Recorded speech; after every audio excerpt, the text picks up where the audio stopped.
لا إله إلا الله محمد رسول الله لا إله إلا الله محمد رسول الله لا إله إلا الله محمد رسول الله لا إله إلا الله محمد رسول الله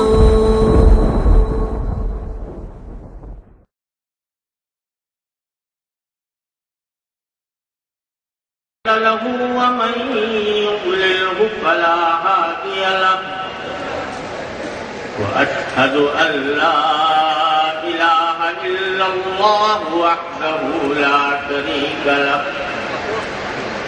وأشهد أن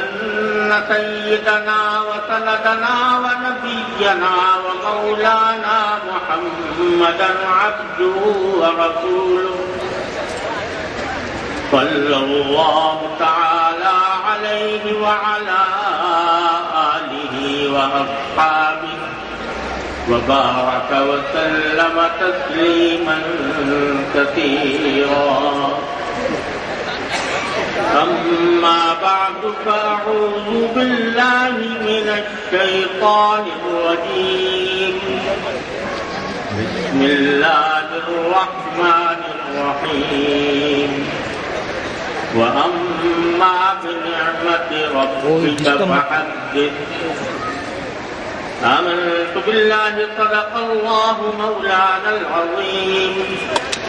وصدق رسوله النبي الكريم ونحن على ذلك من الشاهدين والشاكرين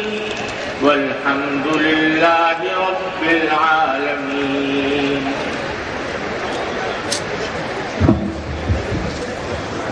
جناب صدر معظم، میرے بہت ہی محترم بھائی عالی جناب حسیب صدیقی صاحب، حضرات علماء کرام، میرے طالب علم ساتھیوں اور معزز حاضرین، السلام علیکم ورحمۃ اللہ وبرکاتہ۔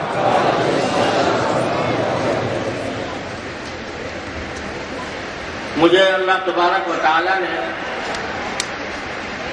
اپنی زندگی میں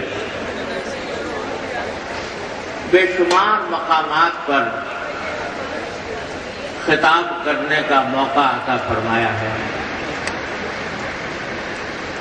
ملک میں بھی بیرون ملک بھی، اپنی زبان میں بھی اور دوسری زبانوں میں بھی، لیکن مجھے یاد نہیں کہ کبھی کوئی خطاب مجھے اتنا مشکل معلوم ہوا ہو جتنا آج معلوم ہو رہا ہے، اور وجہ اس کی یہ ہے کہ دل جن ملے جلے جذبات سے معمور ہے ان کو الفاظ کا جامہ پہنانا اور ان کے لیے مناسب تعبیر تلاش کرنا مجھے انتہائی دشوار معلوم ہو رہا ہے۔ آپ حضرات نے جس محبت کے ساتھ، جس خلوص کے ساتھ مجھ ناکارہ کی عزت افزائی فرمائی اور جس محبت کا معاملہ فرمایا، میرے پاس اس کا شکریہ ادا کرنے کے لیے موزوں الفاظ موجود نہیں۔ آج کا یہ اجتماع میرے ذہن میں یہ تھا کہ یہ ایک اپنے بچھڑے ہوئے ہم وطنوں، دوستوں، بزرگوں اور ساتھیوں سے ملنے کا اجتماع ہوگا، اور میں جناب عالی جناب حسیب صدیقی صاحب کا تہہ دل سے شکر گزار ہوں کہ انہوں نے محض اپنی شفقت اور محبت سے اس اجتماع کا اہتمام فرمایا مقصود اس اجتماع کا محض ملاقات، میرے ذہن میں یہ تھا کہ محض ملاقات ہو اور ایک دوسرے کو سے تعارف ہو، لیکن ماشاءاللہ یہ حد نگاہ تک پھیلے ہوئے سر ان کا مجھے پہلے سے اندازہ نہیں تھا، اور نہ یہ کہ مجھے کسی طویل خطاب کی نوبت آئی ہے، لہذا اس موقع پر میں اپنی عاجزی کا اعتراف کرتے ہوئے چند تاثرات آپ حضرات کی خدمت میں پیش کرنا چاہتا ہوں۔ اللہ تبارک و تعالیٰ اپنے فضل و کرم سے انہیں صحیح طور پر بیان کرنے کی توفیق عطا فرمائے۔ پہلی بات، جیسا میں نے عرض کیا کہ دل ملے جلے جذبات سے معمور، یہ خاک دیوبند جس پر اللہ تبارک و تعالیٰ نے آج مجھے 20-22 سال کے بعد پہنچنے کی توفیق عطا فرمائی، یہ وہ خاک ہے جس سے خود میرے وجود کا خمیر اٹھا ہے، اور اللہ تبارک و تعالیٰ نے مجھے اس دیوبند کا باشندہ اور اس دیوبند کا فرزند ہونے کا شرف بخشا۔ وَأَوَّلُ أَرْضٍ مَسَّ جِلْدِي تُرَابُهَا بِلَادٌ بِهَا حَلَّتْ شَبَابُ تَمِيمَتِي وَأَوَّلُ جِلْدٍ مَسَّ أَوَّلُ أَرْضٍ مَسَّ جِلْدِي تُرَابُهَا۔ تو میں یہ تو نہیں کہہ سکتا کہ بِلَادٌ بِهَا حَلَّتْ شَبَابُ تَمِيمَتِي، اس واسطے کہ میں شباب کے عہد تک پہنچنے سے پہلے ہی یہاں سے رخصت ہو گیا، اور بچپن ہی میں نے اس خاک کو خیرباد کہا تھا، لیکن آج 60 سال سے زیادہ مدت گزرنے کے بعد بھی اس خاک کی محبت، اس خاک کا عشق دل و دماغ سے کبھی محو نہیں ہوتا، اور یہ عشق و محبت جو اللہ تبارک و تعالیٰ نے اس خاک دیوبند سے عطا فرمایا، اس کی وجہ صرف یہ نہیں کہ میں یہاں پیدا ہوا، میرے خون کے رشتے یہاں پر موجود ہیں، اور میرے اکابر کی ہڈیاں یہاں دفن ہیں، بلکہ اس کی ایک بہت بڑی وجہ یہ ہے کہ اللہ تبارک و تعالیٰ نے مجھے اس شہر کی نسبت سے مشرف فرمایا ہے کہ جس شہر میں صرف ہندوستان میں نہیں، بر صغیر میں نہیں، پوری دنیا میں علم اور دین کا نور پھیلا ہے۔ مجھے اللہ تبارک و تعالیٰ نے دنیا کے تقریباً ہر خطے کا سفر کروایا، اور دنیا کے 6 بر اعظم میں سے کوئی بر اعظم نہیں ہے جہاں مجھے بار بار جانے کا اتفاق نہ ہوا ہو، اور وہاں کے لوگوں سے ملاقات، وہاں کے حالات سے واقفیت کا موقع اللہ تبارک و تعالیٰ نے نہ دیا، لیکن اس دنیا کے گرد جہاں جہاں مسلمان آباد ہیں، کوئی جگہ مجھے ایسی نہیں ملی جہاں دیوبند کی روشنی نہ پہنچی، اور جہاں دیوبند کے فرزند، چاہے وہ دیوبند کے نسبی فرزند ہو یا علمی فرزند ہو، وہاں وہ کوئی نہ کوئی عظیم دینی خدمت انجام نہ دے رہے ہیں۔ میں ایک مرتبہ انڈونیشیا کے ایک دور دراز علاقے میں، جہاں پہاڑی علاقہ تھا، وہاں مجھے میرے میزبان لے گئے۔ لے جانے کا مقصد یہ تھا کہ مصروفیات کے ہنگاموں میں چند لمحات تفریح کے میسر آ جائیں. کوئی ہل اسٹیشن تھا, ایک پہاڑی مقام تھا, وہاں گھومنے کے لیے نکلے. مغرب کی نماز کا وقت آنے والا تھا. میں نے اپنے ساتھیوں سے کہا کہ مجھے کسی مسجد میں لے جائیں. مسجد میں جا کے نماز مغرب پڑھی. جو صاحب امامت فرما رہے تھے, جب ان سے تعارف ہوا معلوم ہوا کہ دارالعلوم دیوبند کے فرزند ہیں. ایشیا ہو, افریقہ ہو, امریکہ ہو, یورپ ہو, لاطینی امریکہ ہو, آسٹریلیا ہو, نیوزی لینڈ ہو, کوئی دنیا کا خطہ ایسا نہیں ہے جہاں دارالعلوم دیوبند کے فرزندان یا براہ راست اس سے فیض حاصل کرنے والے یا بالواسطہ اس کے شاگرد وہاں کوئی نہ کوئی عظیم دینی خدمت انجام نہ دے رہے ہیں. اور نتیجہ اس کا یہ ہے کہ دیوبند ایک چھوٹی سی بستی جس کے اندر کوئی تمدنی حسن کا انداز نظر نہیں آتا. ایک چھوٹی سی بستی جس میں سڑکیں بھی پوری طرح پختہ نہیں, جس کے گھر بھی کچے ہیں. ایک ایسی بستی جس کا دنیا کے شہروں اور بستیوں سے تقابل کیا جائے تو ظاہری حسن کے اعتبار سے اس کا کوئی درجہ نظر نہیں آتا.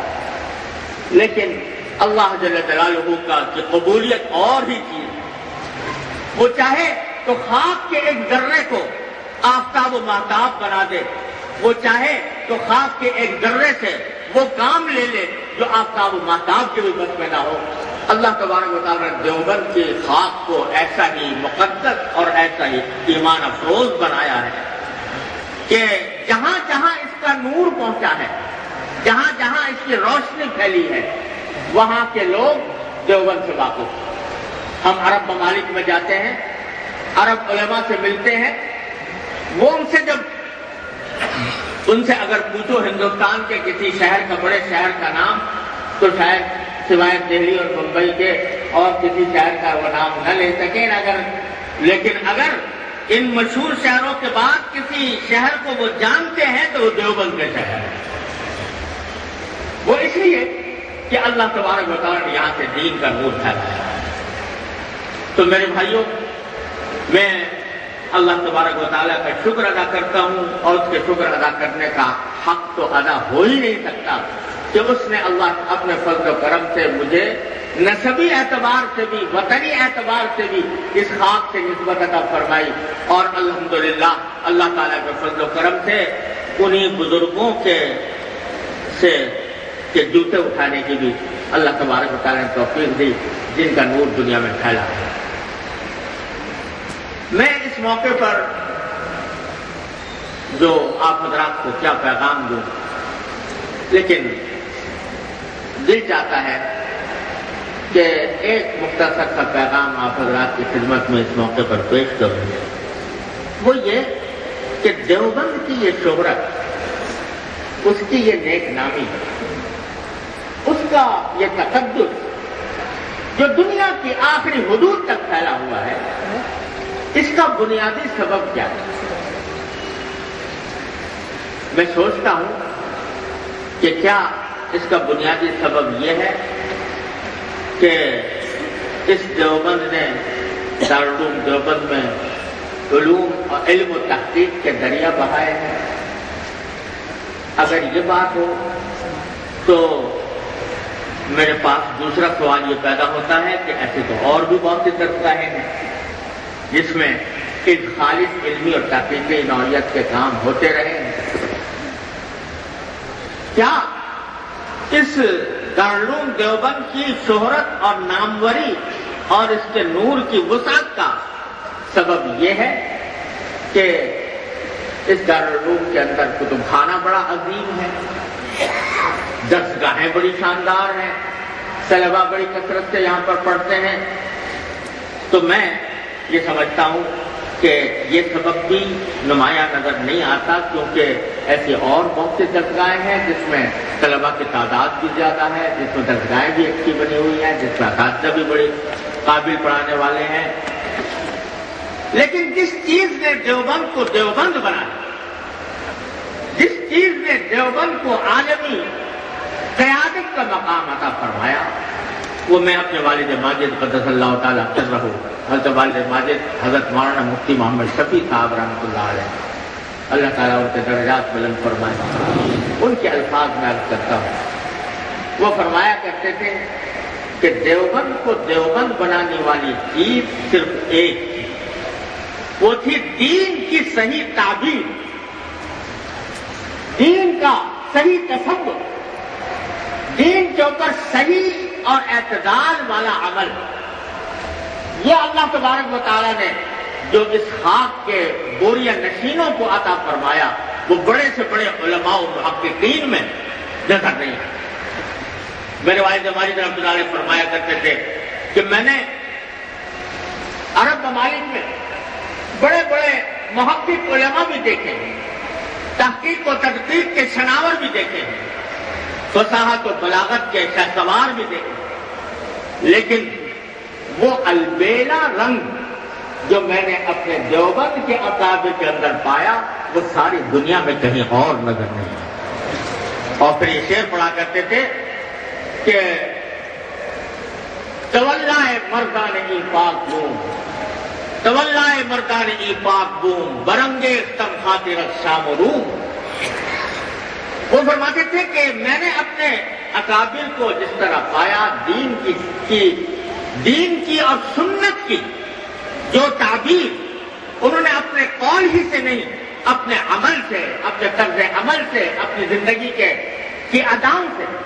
دنیا کے سامنے پیش کی ہے، وہ نظیر ہمیں کہیں دنیا میں اور نظر نہیں آئی۔ اللہ تبارک و تعالیٰ نے ما انا علیہ واصحابی کی مجسم تفسیر میرے ان اکابر کو بنایا تھا۔ اور کبھی کبھی یہ بھی فرماتے تھے کہ اولئک آبائی فجینی بمثلہم اذا جمعتنا یا جریر المجامع۔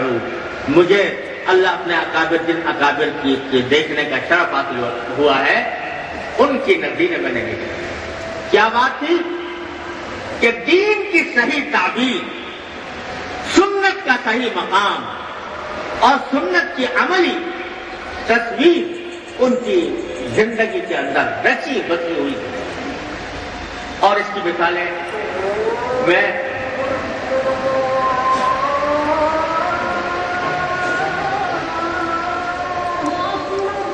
اللہ اکبر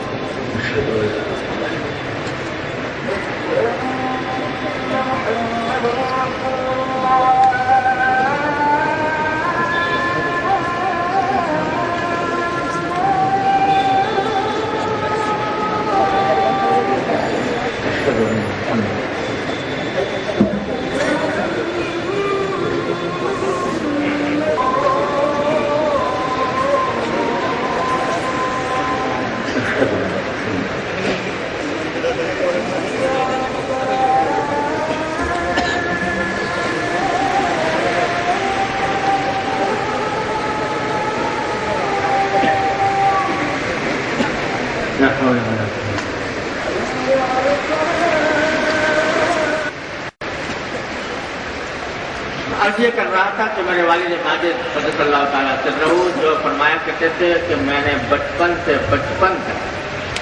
کا زمانہ دیوبند کے اندر گزارا، اور کبھی اگر دیوبند سے چند دنوں کے لیے بھی باہر جانا پڑتا تھا تو مجھے شاق گزرتا تھا۔ وہ فرماتے ہیں کہ دیوبند کی بنیادی خصوصیت در حقیقت وہ بزرگ تھے، وہ لوگ تھے جو ما انا علیہ واصحابی کی صحیح تفسیر اور دین کا جو معتدل مزاج ہے، دین کی جو معتدل تعبیر ہے، وہ اگر ہم نے کہیں دیکھی تو دیوبند کے اکابر میں ہے۔ آپ سب حضرات جانتے ہیں کہ دین کے 5 شعبے ہیں، عقائد ہیں، عبادات ہیں، معاملات ہیں، معاشرت ہے، اخلاق ہے۔ یہ 5 شعبے مل کر دین بنتے ہیں۔ تو میرے والد ماجد صلی اللہ تعالیٰ سے تو فرمایا کرتے تھے کہ عقائد سے لے کر اخلاق تک پانچوں شعبوں میں ہمارے اکابر نے